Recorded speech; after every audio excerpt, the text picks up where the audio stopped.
আসসালামু আলাইকুম।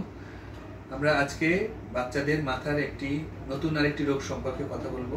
আপনারা আগে হাইড্রোকেফালাস নাম সম্পর্কে শুনেছেন। এটার নাম, আজকে যে রোগটা সম্পর্কে কথা বলবো তার নাম এক্সটার্নাল হাইড্রোকেফালাস। হাইড্রোকেফালাস হলে সাধারণত ম্যাক্সিমাম ক্ষেত্রে অপারেশন লাগে, অপারেশনের মাধ্যমে বাচ্চাদেরকে চিকিৎসা করতে হয়। কিন্তু এক্সটার্নাল হাইড্রোকেফালাস যে রোগটা, এখানে কিন্তু বেশিরভাগ ক্ষেত্রেই বাচ্চাকে অপারেশন করা লাগে না। সঠিক একটি সিদ্ধান্ত কিন্তু একটা বাচ্চাকে অপারেশন এর হাত থেকে বাঁচিয়ে দিতে পারে। তো আমার সামনে আজকে ওনারা বসে আছেন, এই বাচ্চাটারও কিন্তু সেম ডায়াগনোসিস, এক্সটার্নাল হাইড্রোকেফালাস।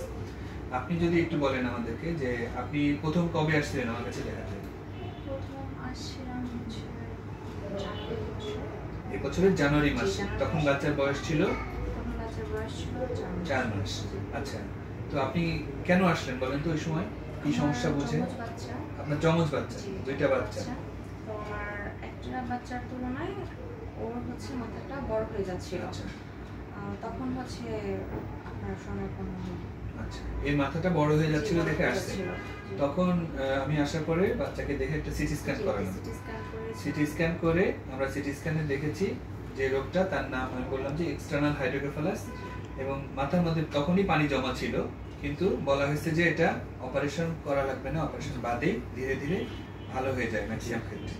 তো আজকে আমরা 4 মাস পরে ফলো আপে আরেকটা সিটি স্ক্যান করাইছি।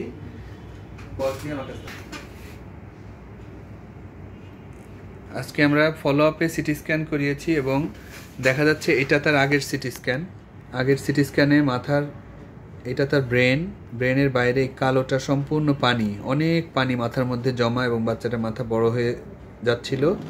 তো আমরা আমাদের অভিজ্ঞতা থেকে জানি যে মাথার ব্রেনের বাইরে যখন পানি জমে ম্যাক্সিমাম ক্ষেত্রে সেটা অপারেশন লাগে না, এবং ওনাদেরকে ওভাবে বুঝিয়ে ফলো আপে আসতে বলা হয়েছে 3 মাস পরে। আজকে আমরা ফলো আপ সিটি স্ক্যানে দেখতে পাচ্ছি, দুটা যদি কম্পেয়ার করেন, এখানে অনেক পানি, এখানে কিন্তু ব্রেনটা আস্তে আস্তে ভরে আসছে এবং পানিটা ধীরে ধীরে কমে যাচ্ছে। এবং বাবা মার মতে বাচ্চার ডেভেলপমেন্টালিও এখন আগের থেকে অনেক ভালো।